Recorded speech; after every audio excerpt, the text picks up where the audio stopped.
I'm Bob Bayley, and teaching at the Institute, and I will be around a lot this summer. I encourage anybody who's coming, please come by my office in 281 Kerr. I'll be happy to talk.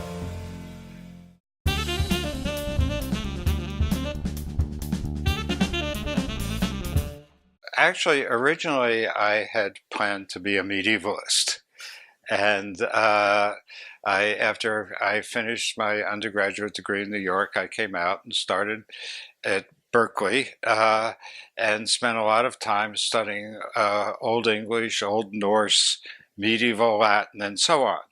But for a variety of reasons having to do with complications in personal life and so on, after I finished my MA, I wound up needing to be employed, and I got a job teaching at Merritt College in Oakland. At that time, a predominantly African-American college. We were the birthplace of the Black Panther Party, among other things. And that's when I really started reading, and it was during that time that a lot of the work on African-American English was coming out. And in order to really understand what I was supposed to be teaching, I got very involved in reading early work by Leboeuf and Walt Wolfram and folks like that, and really got interested in it. Eventually, after Merritt, the population changed, and I started teaching more and more non-native speakers. I was getting a little burned out, and a colleague said, "Well, do you want to go to China?" And I said, "Sure." I wound up teaching in China for a few years and decided I really ought to get serious and go back. And I was interested in second language acquisition, I was interested in sociolinguistics, and I was looking for a place that would let me do that. I applied for PhDs, and fortunately, Stanford decided that I should do it. So that's where I went and was able to combine work in second language learning. I was one of the earlier people putting together, looking at variationist approaches to second language learning and looking at how people acquire patterns of language variation.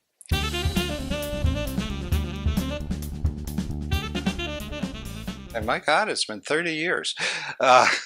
So I guess I'm a long-time member. I joined in 1989 when I was in grad school, and I gave my first paper, I remember, very nervously at LSA Chicago in 1991 based on some of my dissertation. Nobody threw fruit, so I guess it was okay. And I've been going regularly ever since. I've been involved with the Committee on Language in the Schools. I've been involved with the Committee on Ethnic Diversity in Linguistics, and also the Nominating Committee, then some with the allied organizations. As I think you know, I've been very active in the American Dialect Society, and I was president of that, and we always meet with LSA as well.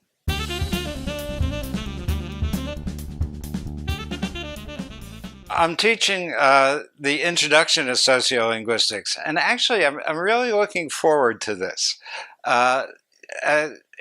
When you teach a large course like that, and I regularly teach an introductory course in sociolinguistics at UC Davis, you've got people from all over, some of whom are interested in linguistics, many of whom really don't know what it's all about.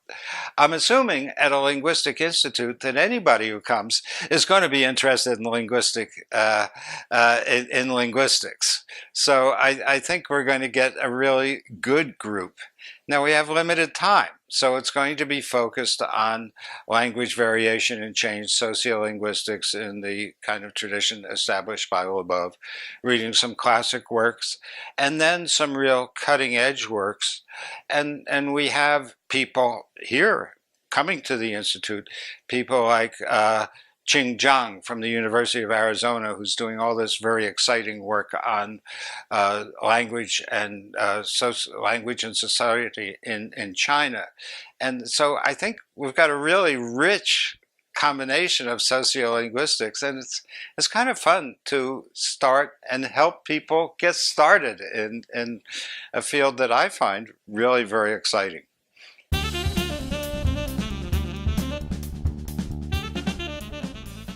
I'm working on two different things primarily. And actually, I'm going to be seeing somebody right after this, and we're going to be talking about a third, but we haven't gotten to that. First, I'm been for several years now been looking at the role of frequency in variation and change, and this is a topic of debate in the field. I think it's overestimated, the influence of frequency, and a couple papers are out on that. One on subject personal pronouns in Spanish, the other on the same variable in Chinese. And now we're taking the results of a bunch of studies and synthesizing them and seeing how that goes. The other thing that I'm very excited about, I'm working with a group, some very experienced and some emerging younger stars of the future, as it were, looking at a volume on the acquisition of sociolinguistic competence in second and heritage languages. And we'll be working all languages other than English, because a lot of the work has been done in English and we want to extend it. So we've got people working on Mandarin, Cantonese, Korean, Catalan, Italian, heritage Italian in Toronto, Spanish, French, and Italian, and we may even get something on Navajo. So this is, when you want to get at generalizations to see how things work across languages, different social contexts, different typological languages, that this is, I think, is exciting work, and it's kind of fun to see all of the things that are going on. So those are the main things at the moment.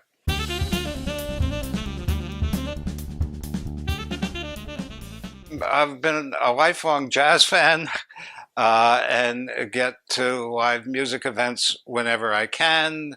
I also like classical music, and I go to the Mondavi Center here quite a bit. It's an incredible resource. And the other thing I've been doing, I have a couple grandsons who are very active in Little League and youth baseball. So there have been two stars of tomorrow, Miles Reynado Bayley and Gavin Reynado Bayley, whose games I've been going to a lot in Alameda.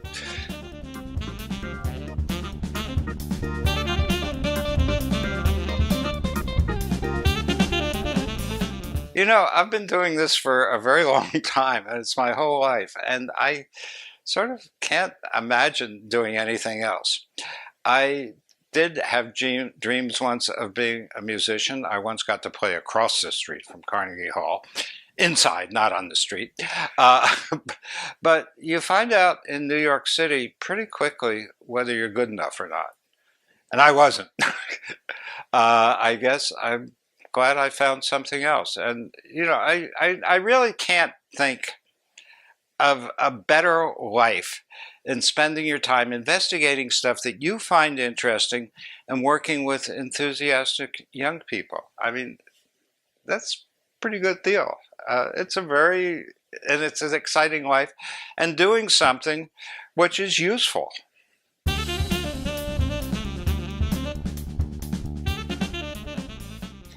A couple things. First of all, there are some of the courses and some of the lectures I really want to hear, and then there are people whose work I've admired, but I haven't heard them before, and I think that will be really interesting. Secondly, I've got a lot of friends coming this year, and both colleagues and some former students who are going to be here at the Institute. And I think that's going to be exciting, the chance to get together with people I've known and, and actually be kind of a host. This is our campus, and these are people who it's great to welcome to Davis and spend time with. And the other thing is the kind of informal ideas and the discussions that you get at these things. At times, a lot of the best ideas have come either at conferences or workshops or institutes where you've just had people talking and somebody will come up with an idea and you take it and run with it. And I think that's you get that kind of energy at this type of events. And I think you'll see it. I know that you'll see it as well.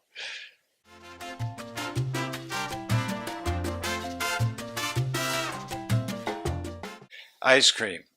Cherry Garcia, probably dating myself.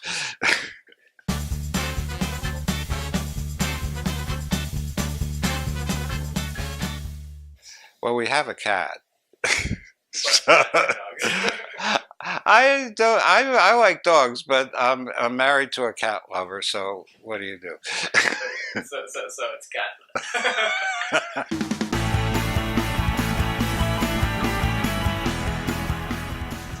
I've taught on both. It depends. If it's a class you really don't want to teach, quarters are great. If it's a class you love, you want a semester. Most of the time, I have not been eager for the classes on the quarter system to end.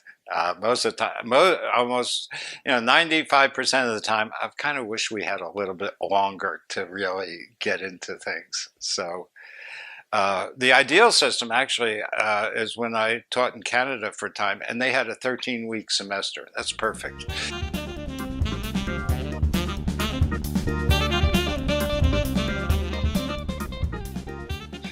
Okay, a couple of things. First of all, take a look at where the field is going.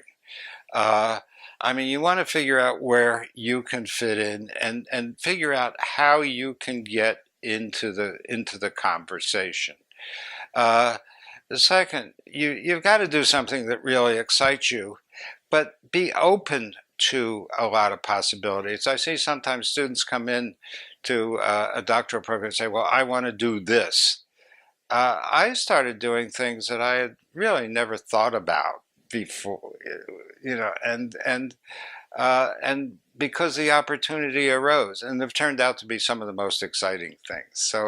So be open to various possibilities.